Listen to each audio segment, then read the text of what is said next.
Okay, so we're starting already.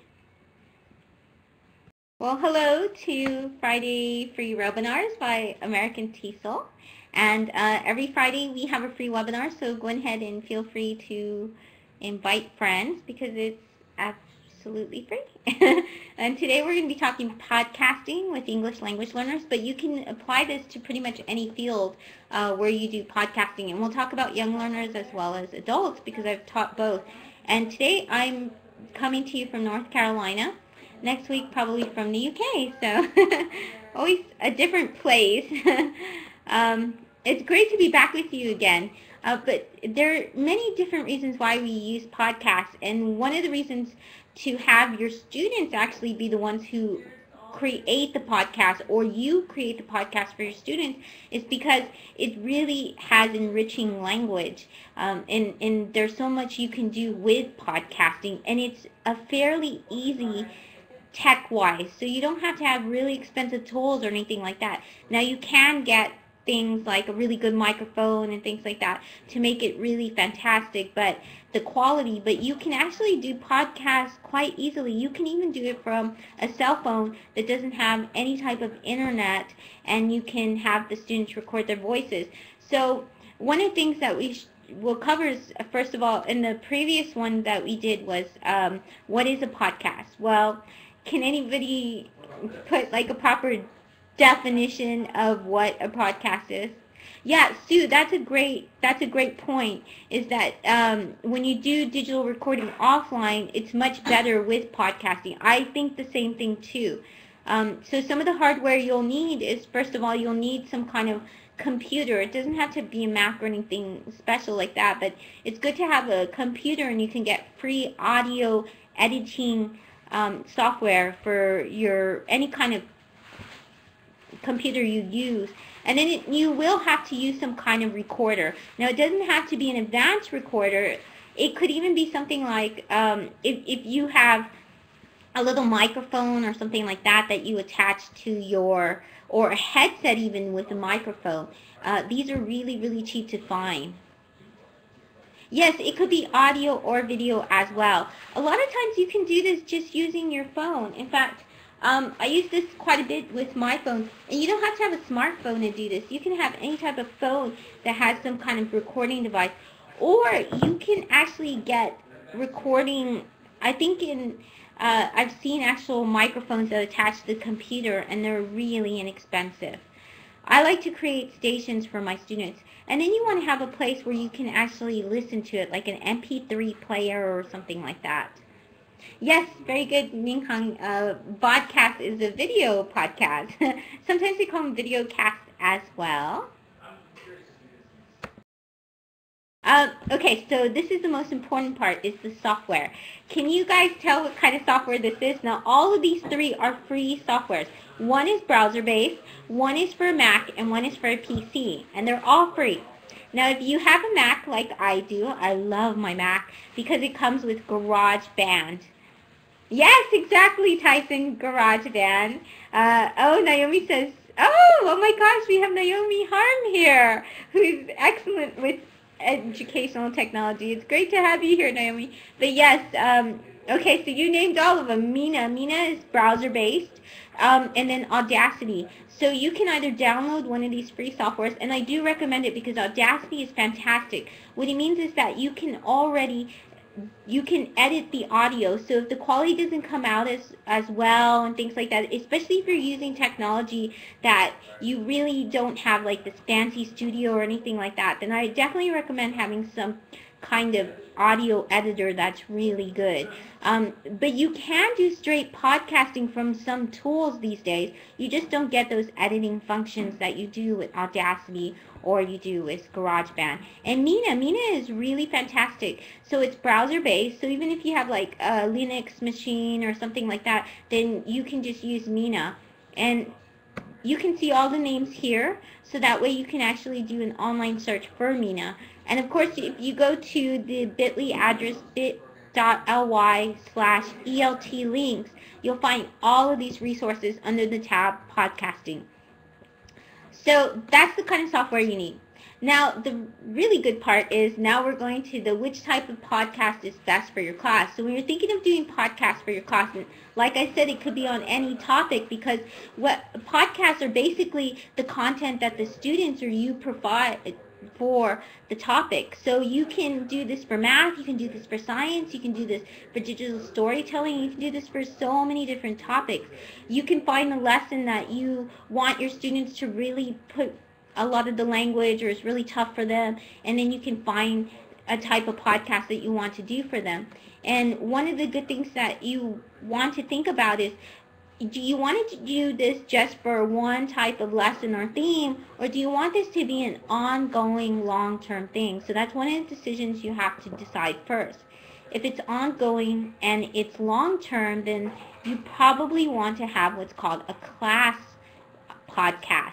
And there are many schools that actually do this, that they actually have classes and the class will be in charge. Or like, for example, the math department will have, for example, a podcast with math, or the entire school will have a podcast.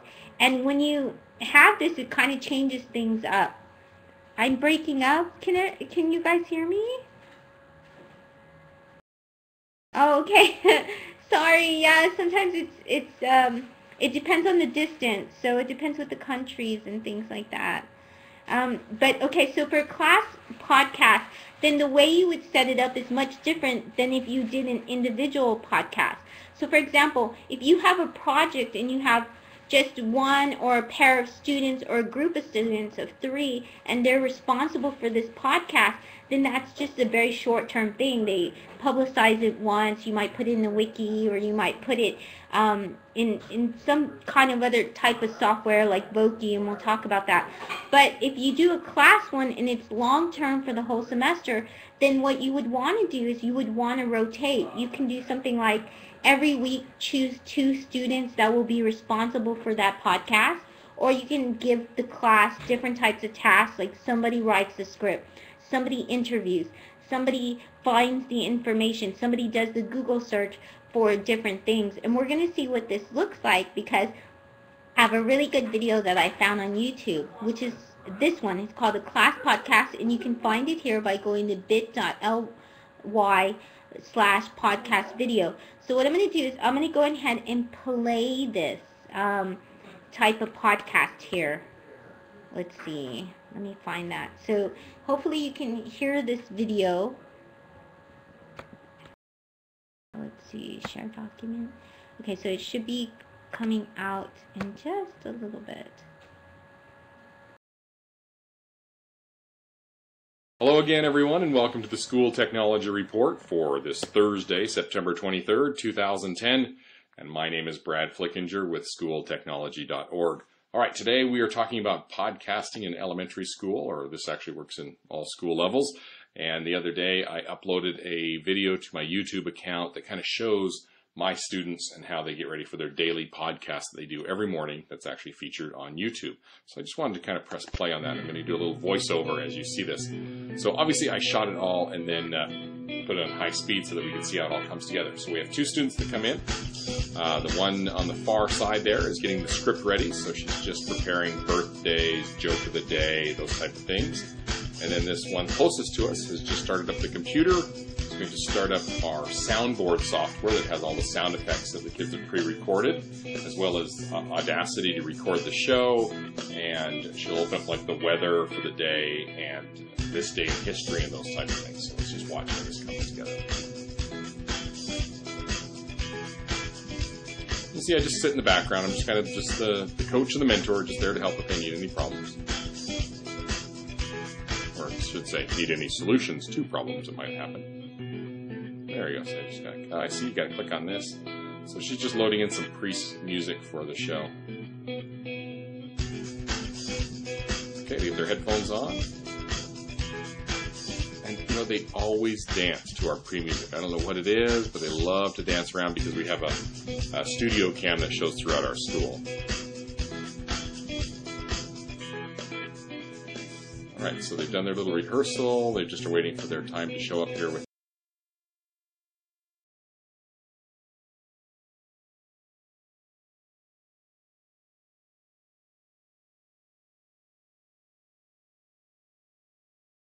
and I'm back. Okay, I just wanted to show you what it looks like, because a lot of times people think, okay, I can't do this with my students because my students will be off task. And here is the video for it, but you can see how both of them were on task, and it really makes a difference when you begin to give them, when you give your students certain roles. So what kind of roles can you think of your students if you have a class podcast? Well, what were the roles that these two students were doing? I see people typing, so yes, exactly, the researcher, and that's really important. And you can have, if you break them up in groups of 3, even for a group podcast, this is definitely a couple of roles that you can have. You can have a researcher, you can have a dancer, an announcer, exactly, and the announcer needs a script, so you need a couple of people to collaborate on the script, to get the research, and to put it down on a script that's very concise, because we know how this is. And then think about the sound effects. You need sound effects, things that make it splash, like the music to introduce a podcast. I mean, because it's sort of like a radio show. So you need someone to find these free Creative Commons, and we'll talk about Creative Commons resources of how to make the podcast really enriching. You need someone to maybe set up the podcast. You need people to work on the script, and then you also need people to maybe interview. Go out there, interview people for whatever the topic is. And then we're going to talk about right now is not only do you want to assign roles and specific tasks, because this is one way to make it very manageable, is to do this and really think about it. But the next thing is that you want to think of ways to make this podcast really interesting, because the best part of it is when your students publish it online and then other people respond to this podcast. Like you might have parents who see it, you might have the staff that sees it, or you might have other students who see it, and then the kids, they really get excited. They just want to do the best job they can. They want to have the best podcast there is out there, and it just makes it so enriching for them. It's very motivational. So invite guests. There was a story. I recently did an interview. Actually, I did a podcast interview this week. I think it was on Wednesday. And one of the great things was one of the teachers shared how he told his students, okay, I want you to do these interviews, and I want you to interview people that you really admire. And these 2 girls, they admired this anime artist. And he said, well, what's the worst you can do is, if you ask, the worst answer you can hear is no. But at this particular time, they asked the anime artist, who is really, kind of a hero for them, and the anime artist said yes. So they were able to do an interview with him and then put him in the podcast. So think how exciting that is for your students, and for them to be able to talk to somebody they really admire that relates to them. So this is something that I think that's really good to do with the podcast. And you can do this over the phone and record it if you get their permission, or Skype. Skype is really great to be able to record and things like that. And so these interviews, interview really important people. Even your adult students can do this as well. I mean, for example, let's say that you're teaching business. A lot of us may teach business English. Well, it's really great if your business English students are able to interview someone from a company that they work with, or maybe they're able to interview someone that does another job and talk about different issues. Like, not only can they do the interview on specialists, but they can actually ask these really important questions that hit the issue and things like that. And the great thing is to have your students come and think about the questions that they want to have for that special guest speaker. And that kind of a lesson is really good, because not only are they applying the language, not only do they have to think about how to form questions, how the answers might come out, and how to feed off the person, because you never know when you're interviewing. It's not scripted. So they have to really use the language. They have to use their critical thinking and really use language that they already know. For English language learners, this is really motivating, and this is really great. So it's really great to be able to interview these kind of specialists and stuff, and really get them to think about the questions they want to for. But not only that, they have to research the person. They have to know the background so they can ask those great questions. And it's critical thinking. So I think that's really, really a fantastic way to have it. report the news. So you can have the kids go around. Maybe there's like something. There's always something happening locally. So even if it's not just, it could be local news. It could be the school news. You saw that in the video they were reporting the weather. They reported the weather every day. But they can report things that happen in the school. If somebody wins an award, how the game was, just different things that around the school. They can also do digital storytelling. I mean, it's great to be able to share like little personal stories and things like that inside a podcast. So all of these decisions of what you decide, these can be individual lessons, or these can all be included within your class or your story podcast. Okay, Robin, that's a really good question. Robin just asked in the chat box, why podcast over video? Generally easier to get better quality product. Yes, exactly. I think with podcasting, you're able to go back and you're able to edit, and it's a little bit easier to edit. Plus, the other thing is you have to think about the parents. So if you're doing little kids, many times parents will be okay with sharing voice, like with my students. I used to teach 4-year-olds in Germany, and so when I was teaching the 4-year-olds in Germany, I wasn't able to be able to show their faces, but I could share their voices. And so this was something that the parents really would be okay with. Sometimes with video, a lot of people aren't okay with that. Also, when you think about the video podcast, if you're interviewing someone, it's really difficult to be able to get them to be on video, but it's easier to get their voice. So I think those are some of the advantages with just regular podcasting instead of video casting. Another really cool idea, I got this from Open Educator, I'll put this on here right now, I thought this was such a great idea to do radio dramas. So don't think that this only has to be like nonfiction or things that really happen. They can get creative. They can actually tell stories and things like that. This particular website is called Radio Dramas, and it tells you how to use Audacity, but you can use GarageBand or you can use Mina.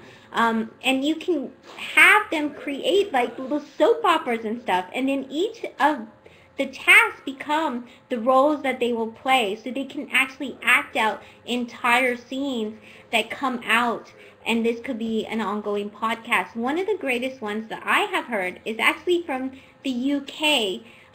You may know Rose Finch, she's been doing this one for 20 years, and there's a lot of AM radio dramas out there that you hear on AM radio and things like that people really get into. So your students can have like an ongoing story that's on their podcast. So it doesn't necessarily have to be like reporting the news or anything like that. They can get very creative. And it's really great when you have radio dramas, because that's when you really put in sound effects. And if you have really small kids that you teach or elementary, then they can have a lot of fun and be very creative with this. Okay, so let me tell you some tips.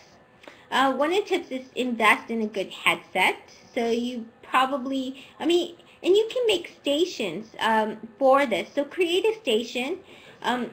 So that way your students, they don't necessarily have to be like, it doesn't have to be class time put in for this.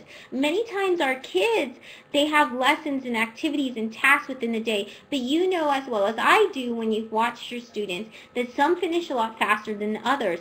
So maybe every week that they're responsible, they can go to that station, they have the recording software, they have the editing and stuff like that, and they can work every single day when they have time. They can work on this podcast, and it can be kind of like a group or class project. You can use a blanket to seal the room. So let's say you don't have proper equipment. Well, you can actually, I learned this from Olaf Elk, is you put a blanket over you, and it works like a sound room. So it seals all the noise out. So even, it's a little funny when you think about it, but in a class, if you're in a station, then your kids can actually put a blanket over, and even if people are talking in the background and stuff like that, it's difficult to hear. It gives a really quality sound. Another great thing is you want to introduce these lessons by listening to other examples, and I'll show you websites where there are actually student podcasts, and that's the ones you'll hear. But it's great for students to be able to see the kind of quality, to start thinking and brainstorming about the different components that come in a podcast, and to see what kind of things that they can aspire to. Create scripts. Have your students create scripts, even if it's like bullet points. It doesn't have to be very specific, and they don't have to be tied to it, but it's a very good idea to have them kind of brainstorm how they want the flow to go. It's good for them to even brainstorm with whoever they're interviewing, to let them know, okay, this is the first part of our podcast. After we introduce you, okay, we're going to put the intro music. Then we're going to introduce you and your background. And then we're going to ask you this question, this question, this question. And that way they can really plan a great podcast. Teach about Creative Commons. A lot of students out there, they want to use popular music like Taylor Swift or something like that, but it's really important that you get the permission. It's really important that students begin to find out that there are you can't use any kind of music. You can't use anything like that. You have to have the permission, because you can get into trouble with that, especially if you start putting in an iTunes or an RSS reader, which we'll talk about in a little bit. But two of the best places for this is ccmixture.com and Freesound. Freesound, you get a bunch of different types of sounds, like a clanging, or you get a door knocking, or as you heard in the background, laughter. Sorry, I'm at a friend's house, so. But you can get different types of sound effects. You can get cows, you can get animals. I mean, you can get a lot with Freesound. And CC Mixture has a lot of independent artists, and these independent artists will share their music, and they have fantastic and great music. So you can have really cool intros and things like that to your podcasts. You can make them sound very professional. Okay, so here's another very important question. So you make the podcast, it sounds great, you've got the editing done, the students wrote the scripts, you got the great interview. So now where do you host this, and where do you host this for free? Because we don't want to pay for it if we're in a school. We want the students to be able to access this for free. And you want something like iTunes or maybe an RSS reader or something where the parents can go, and every time they can just continue to update it for free. Or subscribe to it if this is something that they do. And a lot of people actually do subscribe to podcasts, so they may do this for their kids, and this will be something really a great way to engage parents and the school staff. So one of the best places is kidcast.com, and I'll put this down, kid-cast.com. And this is specifically made for kids. So if you have a student podcast, one of the advantages about this is they'll host it for free, but you are not going to find any of the advertisements, iffy advertisements or anything like that, because everything here is for kids. So it's a very safe environment. Also, this will be a great place to hear about the different podcasts out there that kids have already created inside the class. Now, Naomi just shared a really great website, soundsabon.com. And this is free copyright music, and the Department of Education pays for it. Oh, that's even nicer. And it's in 3 different states, so that's really good. But this is a great place to host. But if you have older students, here's another great place to host. You do have to watch out because there is like a minimum age for this one, which is Voki. But Voki is more like for a one-time type of cast and things like that. Now, I recently heard that Voki was having, no, actually it wasn't Voki, I'm sorry. That was Babblerizer. But Voki is really good to have class announcements. So if this is the kind of podcast that you're doing, you can't necessarily subscribe to it, but the kids can actually use their phone and they can record the voices. So kids can actually leave different types of messages, and they can have characters and avatars, and it's a good way, especially if you have a wiki and you want to make like the weather announcement, or you want to have a different type of theme of the day, or make quick news, then Voki is really good. Now, Voki is also animated, so not only do you have the sound recording, but you also have the animation. Podomatic. This is my favorite. This is the one that I use, is Podomatic. And you can put different images. And the great thing about Podomatic, when you start doing a podcast, you can do this yourself. And if you're tech savvy, which I am not completely tech savvy, I'm a little tech savvy, but not completely. When you have Podomatic, you automatically get an iTunes account. So it's automatically to where they can subscribe to it.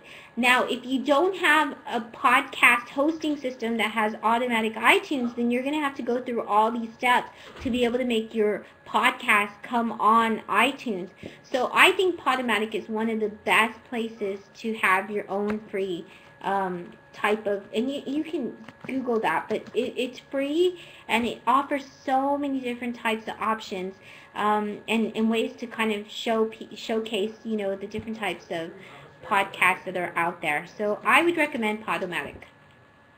Now, if you didn't find something that you like, you can go to shambos.net, and Shambos is actually on Twitter. His real name is Chris, and I believe he's from Shanghai, but he has such a fantastic website, and he has a whole entire thing on podcasting. He has something on the way to host these podcasts, different types of tools and hardware. He has examples from teachers and students, and this is one of the things that you can play with. For example, when I started podcasting, I actually used to do a duo podcast. And this is the way I would introduce it to my adult students, is I would have a podcast that introduced the phrase of the day, the theme, and then my students would have to answer questions about this podcast that they heard. So I actually created it with somebody else. And then after I was comfortable with that and the podcasting procedures, then I started having my students make their own podcast. But Shambos, no matter what type of podcast you want to get into, he even has ways to assess podcasts. Now, I didn't ever have to really assess them, but if you do, he even has in this website rubrics to where you can give a grade and say, what kind of grade your students will be at and stuff like that. But he has one of the best websites. Thank you, Sue Lyon Jones, for doing at Shambos Guru. That is his Twitter name, and Naomi for putting his podcasting and his other pages, because he has other things.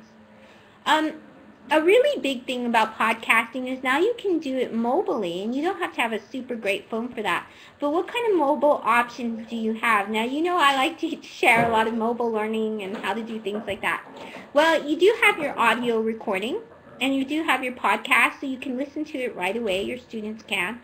But one of the other two great apps that I like, and they're free apps, is AudioBoo. AudioBoo is this great community. And the great thing about AudioBoo is you automatically record it from the app, and it automatically downloads to your channel. And people can subscribe to that channel. So it takes out all the steps. You can have, within 5 minutes, your podcast. Your students can just get the phone. I could record it right now, and then I could just upload it, and it would be there automatically right now. No editing or anything. I think AudioBoo is great for anecdotes. It's really good if you don't want to edit and make something like completely professional. So it's really great. StoryCorps. StoryCorps, it's not actually for podcasting, but what it does is it gives you tips on, it shows you different types. It's also web-based as well. It's browser-based. So you don't only have to access it as an app. AudioBoo as well, it has its own website. But one of the great things about StoryCorps is that you have where it teaches you about interviewing process. So you actually hear interviews, professional ones that people, for example, there's a really great one where a student interviewed their grandparent about World War I, and they heard stories about World War I and stuff. But it goes through a process when you get in the app. It makes you think about the questions you want to ask. It tells you about different types of questions out there, and it kind of walks you through the process of interviewing. And both of them are free apps that I believe you can get on both Android and iPhone. So these are what I would recommend. So we're at the end of our webinar, and if you have any questions, you're more than welcome to ask. All you have to do is just click on your microphone, and I will go ahead and let you ask the question. But if you have any types of questions. All of the resources you can find on bit.ly/ELT links. Now this is case sensitive, so you do have to capitalize the ELT and make sure the rest is not capitalized. Does anybody have any questions or any comments or any tips of what they do with their students? I know it's a really short webinar, so okay. So Ola, you have the mic.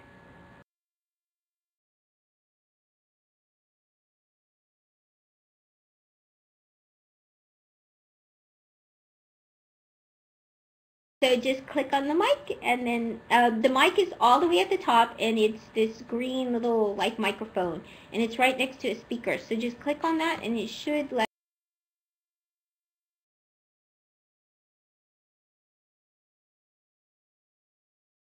Hi Shelly, how are you? Yes!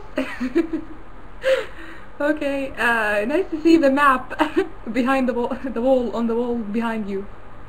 Okay, great webinar as usual. We missed you last time, and Sissy was great also. This the idea of podcast has been going on in my mind to actually put it in with my students, but the problem is I teach elementary students. I teach students in elementary level, and they can be excited for this, but the problem is I don't have except one laptop in the room, and so how am I going to teach them to use podcasts? So am I going to use our mobile phones, for example, or am I going to set the theme for the day or for the podcast? And some of them do not have internet connection, so this is also like an obstacle that hinders us from searching on the internet. So this is my question. Thank you.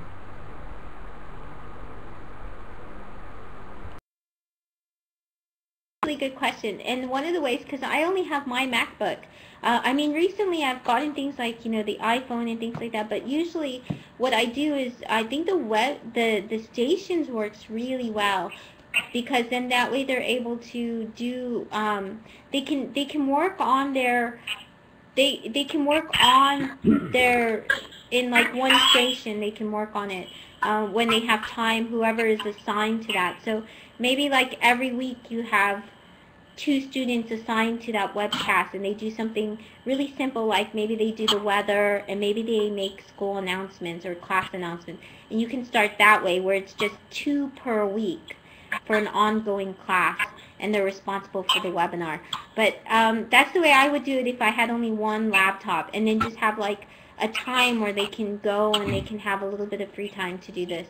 Or if you have a tape recorder, you can even have the students record on a device, and then after they record on the device, you upload it yourself to the Podomatic or something like that. So as long as the kids record their voices, then you can incorporate it into the podcasting. It just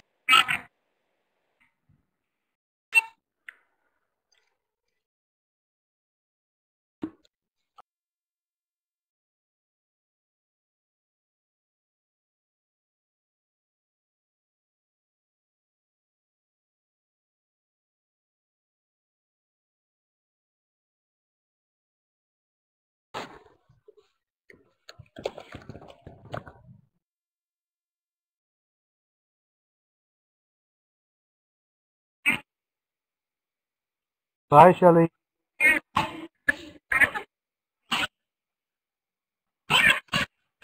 okay. Well, thank you guys so much for. Hi. Hi, can you hear me? Oh, hi. Can you hear me? Okay. Your sound keeps cutting out, but thank you for a wonderful seminar. See you in London. Yes.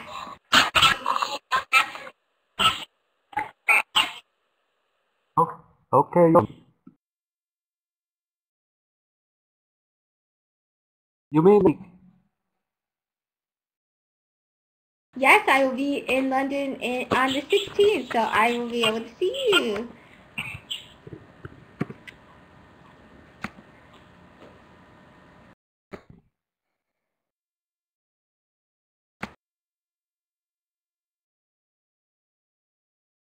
And thank you for coming. Thank you all so much for coming.